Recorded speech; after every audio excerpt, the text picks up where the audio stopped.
Advocate Amit Karkhanis यांनी नेरुरकरांची कशी मदत केली ते आपण जाणून घेऊया.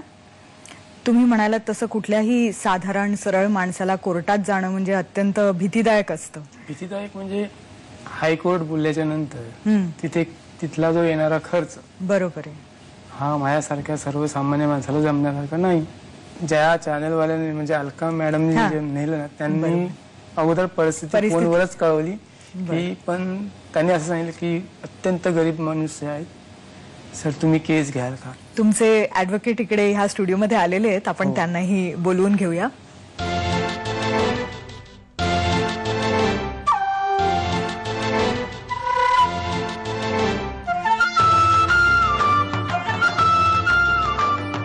आमच्या स्टुडिओत आल्याबद्दल धन्यवाद. थँक्यू. तुम्ही नेरुरकरांची मदत करायची कशी काय ठरवली. नाही ऍक्च्युली हा एक गैरसमज आहे की वकील लोक फक्त पैसा करता काम करतात. आणखीन मी काय माझे मित्र इथे आलेत आशिष त्यांनी पण मला ह्या केसमध्ये भरपूर मदत केली. आणि यांची केस जेव्हा मला कळली कारण का ऑलरेडी मीडियामध्ये आणि प्रेसमध्ये आलेल्या ह्या बातम्या आणखीन ज्या पद्धतीने ह्यांना सायन हॉस्पिटलचा जो रिस्पॉन्स मिळाला आणि जी सरकारी यंत्रणा जी हलगर्जीपणाने त्यांनी जे जसे वागणूक केली ते बघून मला अत्यंत राग आला. कारण काय की हाच जर का एखाद्या मिनिस्टरचा मुलगा असता किंवा एखादा पॉलिटिशियन असता तर आपण तर अतिरेक्य नाही सोडलेलं आहे या देशात. याच्या घटना तुम्हालाही माहिती आहेत मलाही माहिती आहेत. पण एखाद्या गरीब माणसाचं जर का मूल जातं त्यावेळेला त्याला 10 दिवस नुसतं एका खांबावरून दुसऱ्या खांबापर्यंत जायला सांगतात हे लोक. आणि जशी उत्तरं दिली डॉक्टरांनी डीननी आणखीन पोलिसांनी जसा सुरुवातीला थोडा लॅकलस्टर ॲटिट्यूड दाखवला ते सगळं बघून कुठेतरी असं वाटलं की जिथपर्यंत कोर्टात केस उभी करत नाही तिथपर्यंत काही यांच्या केसमध्ये हालचाल होईल असं वाटत नाही. कारण काय की ज्या अर्थी कोर्टामध्ये जेव्हा जातं मॅटर तेव्हा सगळेजण उत्तर त्यांना कोर्टाला द्यावं लागतं. म्हणजे नेरुरकरांना नाही द्यावं लागत जजला द्यावं लागतं आणि हायकोर्टाला द्यावं लागतं. त्याची कुठेतरी एक प्रत्येक सरकारी ऑफिसरला जाणीव असते आणखीन ती त्यांच्या प्रमोशनवर आणि त्यांच्या ट्रॅक रेकॉर्डवर परिणाम करते. त्याच्यामुळे त्यांना कोर्टामध्ये गेलेल्या मॅटर्सना एका वेगळ्या प्रकारच्या सिरियसनेसने घ्यावं लागतं. म्हणून ते कोर्टात नेणं भाग होतं. आणखीन जो काही आत्ता जी काही परिस्थिती आहे ती निव्वळ कोर्टामध्ये ही केस उभी राहिली म्हणून जरा तरी पोलिसांनी काहीतरी हालचाल केलेली आहे. हे जेव्हा आमच्याकडे आले त्याच्यानंतर आम्हाला असा प्रश्न पडला की ही कुठच्या कलमाखाली आणि कुठच्या सेक्शन खाली आणि कुठच्या आर्टिकल खाली ही केस बसवावी. ह्याच्याकरता मग मी माझे जे मित्र आहेत जे माझ्या बरोबरीने काम करतात त्यांना मदत म्हणून त्यांची घेतली. कारण का ते क्रिमिनल लॉ प्रॅक्टिस करतात जे आज इथे आलेत ते तुम्हाला जास्त सांगतील त्याच्याविषयी. पण मग आम्ही ती केस उभी केली. आणखीन त्याच्यानंतर ही हिअरिंग आली जस्टिस बिलाल नास्की यांच्या पुढे. आणखीन ते नुकतेच आंध्र प्रदेश हायकोर्टातनं ट्रान्सफर होऊन आलेले. आणखीन ते हायकोर्टाच्या हायरार्कीमध्ये दुसऱ्या नंबरचे सिनियर मोस्ट जज होते. त्याच्यामुळे ही जी होती मॅटर ही जेव्हा ज्या अर्थी जेव्हा त्यांच्या पुढे आली तेव्हाच खरं काय ते पिक्चर त्याची सिरियसनेस त्यांनी पहिल्या दिवशीच जाणून घेतली होती. आणि त्यानंतर काय झालं म्हणजे त्यावेळेला मी पण होतो माझ्याबरोबर आमचे काउन्सिल म्हणून आशिष चव्हाण होते ते तुम्हाला जास्त सांगतील या मॅटरविषयी. तर माझ्या मते त्या पहिल्या हिअरिंगला काय झालं हे तुम्ही त्यांच्याकडनं जाणून घेतलं ते जास्त बरं होईल. नमस्कार आशिषजी. नमस्कार. तुम्ही सांगता का आम्हाला जरा जे एक 5 मिनिटाचं माझं सबमिशन झाल्यानंतर ताबडतोब त्या केसची नस जज साहेबांनी पकडली आणि लगेच त्यांनी डायरेक्शन्स दिले की याच्यामध्ये पोलिसांनी आतापर्यंत काय केलेलं आहे. आणि बीएमसीचा याच्यामध्ये मला डिटेल्ड ऍफिडेव्हिट पाहिजे कारण याच्यामधलं सगळं जी रिस्पॉन्सिबिलिटीची एकंदर जो रोख आहे तो बीएमसी कडे आहे. त्यामुळे I want detailed affidavit from BMC. इतकं हिअरिंग पहिल्या वेळेला झालं आणि त्याचं लागलीच रिपोर्टिंग झालं मीडियामध्ये. त्याचं एक वातावरण निर्मिती त्याच्यामध्ये तयार झाली. आणि मग पुढच्या काही हिअरिंग नंतर मग त्याच्यामध्ये अधिक डेव्हलपमेंट होत गेल्या. मी अगदी थोडक्यात सांगतो की फार म्हणजे सांगण्यासारखी गोष्ट आहे. एका हिअरिंगच्या वेळेला ऍफिडेव्हिट जो फाईल केला कोर्टाकडनं म्हणजे बीएमसी कडनं जो कोर्टात दाखल केलेला ऍफिडेव्हिट होता तो त्यावेळेचे तत्कालीन आपले जे बीएमसीचे म्युनिसिपल कमिशनर होते फाटक साहेब अच्छा. त्यांनी स्वतःच्या सहीनिशी तो दाखल केलेला ऍफिडेव्हिट आहे. बरं. आणि त्या ऍफिडेव्हिट मध्ये असा रोख घेतलेला आहे बीएमसीने, जो फार दुर्भाग्यपूर्ण आहे. म्हणजे आतापर्यंत मी जे आतापर्यंत केसेस चालू त्याच्यामध्ये बीएमसीचा जो असा एक रोख जो मला वाटला तो फार दुर्भाग्यपूर्ण आहे की त्यांनी मोबाईल्स आणि पर्सेस ह्या बीएमसीच्या पार्क मधनं जातात, हरवतात. तर are we responsible for these losses in the same way आम्ही ह्या बाळाच्या लॉसेससाठी रिस्पॉन्सिबल आहोत का? आणि ह्याच्यावर हे वाचल्या क्षणी जज साहेबांची जी अतिशय त्याच्यावर प्रतिक्रिया होती ती खरोखर म्हणजे एक this was the highlight of the case असं मी म्हणेन. म्हणजे तुम्ही थोडक्यात सांगायचं म्हणजे तुमचा मोबाईल आणि आमचा मोबाईल आणि ह्या राज्यातल्या सरकारी आणि निमसरकारी व्यवस्थापनाच्या हस्पतालांमधल्या मुलांची तुलना जयराज पाठक साहेबांनी एकाच स्तरावर केलेली होती. आणि हे जेव्हा बघितलं आणि जेव्हा वाचलं तेव्हा जज नाचकी यांनी ते ऍफिडेव्हिट अक्षरशः फेकून दिलं. आणखीन त्या क्षणाला त्यांनी सांगितलं की मला पोलीस कमिशनर जे होते तत्कालीन ते मला दुपारपर्यंत कोर्टात हजर पाहिजेत. बापरे. म्हणजे अक्षरशः म्हणजे बीएमसीचे जे वकील होते ते पण सांगायला लागले की आमच्या हायकोर्टामधनं बायकांच्या पर्सेस चोरीला जातात, आमचे गाऊन चोरीला जातात, तर मूल चोरीला जाणं ह्याच्यामध्ये काय नवं आहे? म्हणजे असला ऍटिट्यूड बीएमसीनी आणि बीएमसीच्या वकिलांनी जेव्हा घेतला त्यावेळेला तर आम्ही असं ठरवलं की ही केस सुप्रीम कोर्टापर्यंत तरी गेली तरी चालेल पण आम्ही ही लढणार. कारण काय ह्याच्यामध्ये जो आपल्यासारख्या सुशिक्षित आणि सामान्य माणसाचा जो तळमळाट झाला ना म्हणजे हे ऐकून म्हणजे अक्षरशः म्हणजे बीएमसीने कुठेतरी स्वतःचं म्हणजे इंट्रोस्पेक्शन करावं. आणि ही जे ऍटिट्यूड होता हे कितीतरी पॉलिटिकल पक्षांनी पण नंतर त्याचा विरोध केला आणि बऱ्याचसं क्रिटिसिझम पण झालं कमिशनर साहेबांच्या या ऍफिडेव्हिटला. पण जे काही आहे ते रेकॉर्डवर आहे आणि आमच्याकडे त्याचे कॉपीज आहेत अजूनही. हो. पण जेव्हा न्यायाधीशांनी अशी तीव्र प्रतिक्रिया दिली तेव्हा तुम्हाला थोडंसं तरी हायसं वाटलं असेल. कारण काय अमित सरांनी मला सविस्तर समजावून सांगितलं की अशाला असे सर मला म्हणजे जज साहेब अशाला असं मी पण मनामध्ये एक विचार केला की चांगली गोष्ट आहे म्हणजे ही माझ्यासाठी चांगली अत्यंत चांगली. पण मी हे जे पाऊल उचललं ना ह्याच्या पुढे जी येणारी पिढी आहे माझ्या मुलाच्या नंतर म्हणजे भविष्यात अशा घटना पुन्हा घडू नयेत हे तर माझं मुख्य ध्येय. आणखीन त्याच्या मागे तर मूल शोधून देतील हे पोलिसांवर अवलंबून आहे. तर कारण मी सर्वसाधारण माणूस मी जाणार कुठे शोधायला. पण त्यांनी काही स्पेसिफिक आदेश दिले का मग कोर्टातर्फे? काही कोर्टाने बरेच आदेश दिलेत. जर का आपण मागच्या अख्ख्या वर्षभराचा इतिहास बघितला त्या केसचा तर त्याच्यामध्ये म्हणजे जजेस चेंज होत राहतात दर 3 महिन्यांनी 4 महिन्यांनी. तर त्या प्रक्रियेमध्ये दुसरे डिव्हिजन बेंच आलं तर रंजना देसाई जज साहेबांपुढे हे मॅटर आलं. तर त्यांनी एक 22 पॉइंट म्हणजे सरकारला सांगितले की एक चेकलिस्ट सारखं बनवलं. आणखीन गायडन्स पास केल्या की प्रत्येक सरकारी हॉस्पिटलमध्ये राज्यातल्या आणि मुंबईतल्या बीएमसीच्या हॉस्पिटलांमध्ये एक 22 पॉइंट्स त्यांनी सांगितले की ही अंमलबजावणी याची झालीच पाहिजे. मग त्याच्यामध्ये बायोमेट्रिक्स फिंगरप्रिंटिंग करावं, परत मग सीसीटीव्ही कॅमेरेज लावावेत, परत सिक्युरिटी वाढवावी, लेडीज सिक्युरिटी वाढवावी.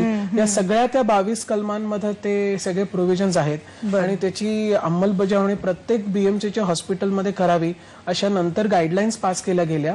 पण अजूनपर्यंत तरी पोलिसांच्या तर्फे शोध चालू आहे की नाही चालू आहे हे कोर्टामध्ये जेव्हा मॅटर येतं तेव्हाच आम्हाला कळतं. त्याच्यामुळे आम्ही असंच गृहीत धरून चालतोय की पोलीस शोध घेतायत त्यांचा. आणखीन बीएमसीला काही खास आदेश दिला होता का? नाही, बीएमसीला सांगितलेलं की 5 लाख रुपये डिपॉझिट करावेत कोर्टामध्ये. आणखीन त्याच्यावरचा इंटरेस्ट सांगितलेला की हे घेऊ शकतात. पण यांची आम्हाला पहिल्यापासूनची एकच इन्स्ट्रक्शन होती ती म्हणजे की आम्हाला आमचं मूल पाहिजे, आम्हाला पैसा नकोय.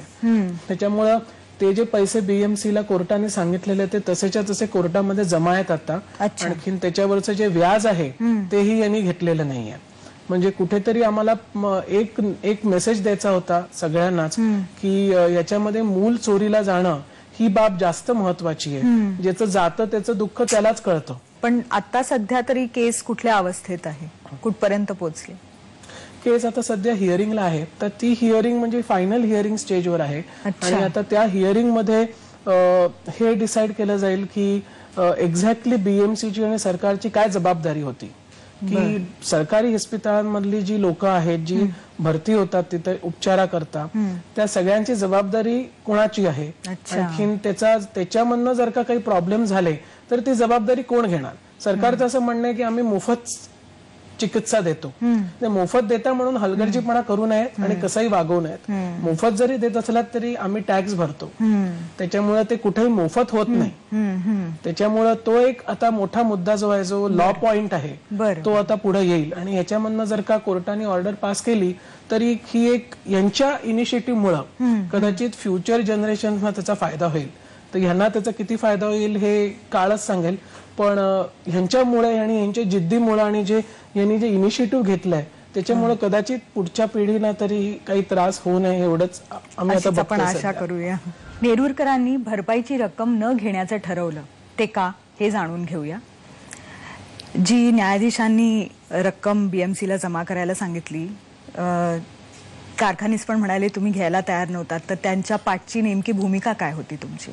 ह्या घटनेला कुठेतरी आळा बसा आणि ह्याच्या पुढे भविष्यात अशा घटना घडू नये म्हणूनच मी ते पैशाला हात लावत नाही. आणि पैसा महत्वाचा नाही, जास्ती महत्वाचं म्हणजे मूल आहे.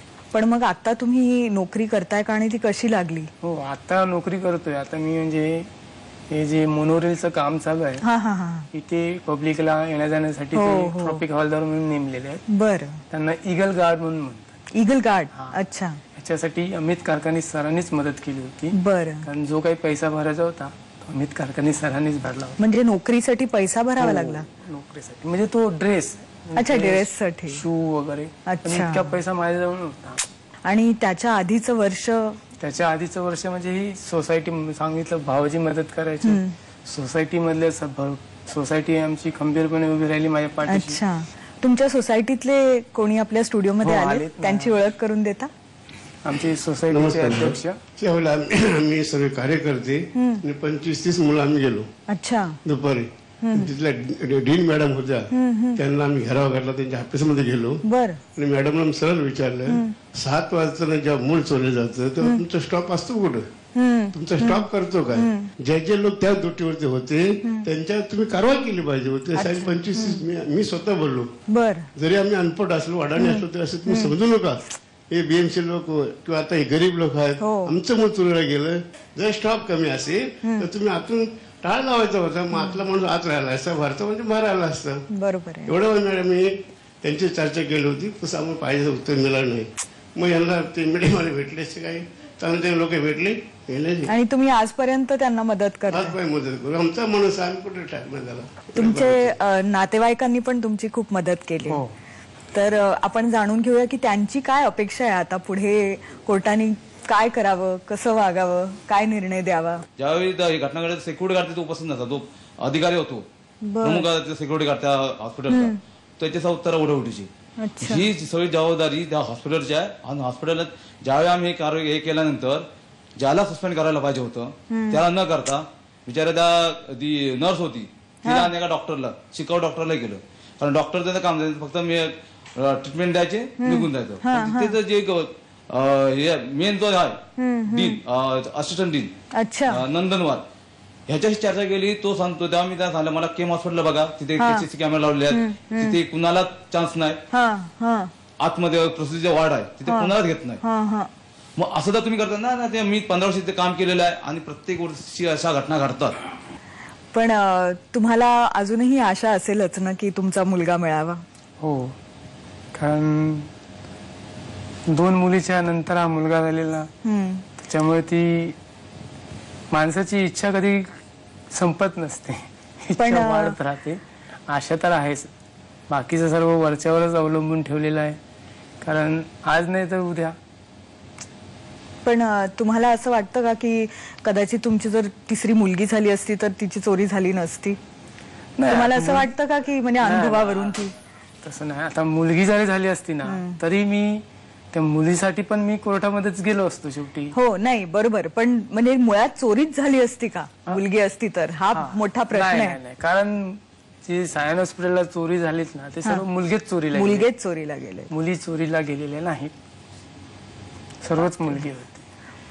पण तुमची अपेक्षा काय आहे कोर्टाकडून? ज्यावेळी चोरीची घटना झाली की नाही त्या टायमाला जो स्टाफ होता त्यांना सस्पेंड करायला पाहिजे. याचं कारण जोपर्यंत त्यांना सस्पेंड करत नाही आणि त्यांना असं वाटत की पैसा दिला म्हणजे आपलं काम झालं, बरोबर. अशातली गोष्ट नाही. सस्पेंड केल्याच्या नंतर पाठीमागे जो दुसरा जो स्टाफ येणार आहे असेल काम करणारा, बरोबर, तो जागृत राहून काम करणार ना. बरोबर. आणि भविष्यात अशा घटना घडणार नाही. बरोबर.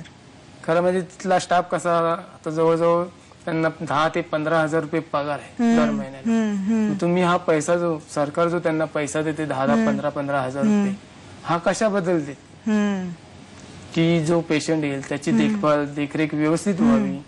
याच्यासाठी सर्वसामान्य माणूस, आता प्रायव्हेट मध्ये तर मी जाऊ शकत नव्हतो, बरोबर, म्हणून ही सरकारने जी हॉस्पिटल खोललेली आहेत ही सर्वसामान्य माणसासाठी आहे. सरकारने पण बघायला पाहिजे. याच्यापेक्षा हे जयराज फाटक, आता अमित सरांनी सांगितलं मुलाची तुलना मोबाईल आणि पर्सची केली. आता माझ्या मुलाच्या ठिकाणी जर जयराज फाटकचा मुलगा असता तर त्यांनी असा विचार केला असता का? नाही केला असता. आता जजनी त्यांना म्हणजे बिलाल नाचकी साहेबांनी हृदय शून्य म्हणून म्हटलं होतं. त्याच्यानंतर त्यांनी पत्रकाराला भेटून असं म्हणजे लिहिलं, छापलं होतं की त्यांनी मला हृदय शून्य बोललेलं परवडेल पण बुद्धिहीन म्हणू नये. ज्या माणसाला सजीव आणि निर्जीवचा जर फरक कळत नसेल तर तो बुद्धिमान कसा असेल? नेरुरकरांनी जो प्रश्न उपस्थित केलेला आहे तो खरंच पोत्तिडकीचा आहे. आपल्याकडे एखाद्या बड्या राजकारण्याचं किंवा अधिकाऱ्याचं बाळ चोरीला गेलं असतं तर आपली यंत्रणा अशीच थंड सुस्त बसली असती का? कोणाचेही बाळ चोरीला गेलं तर त्याची भरपाई काही लाखात होऊ शकते का? नेरुरकरांना तर त्यांचं बाळ परत मिळावंच, पण कोणावरही अशी आपलं बाळ गमावण्याची पाळी येऊ नये हीच इच्छा. अशाच हृदय हेलावून टाकणाऱ्या कहाण्या घेऊन आम्ही येऊ. पाहत रहा विवेल सोप्स प्रस्तुत याला जीवन ऐसे नाव.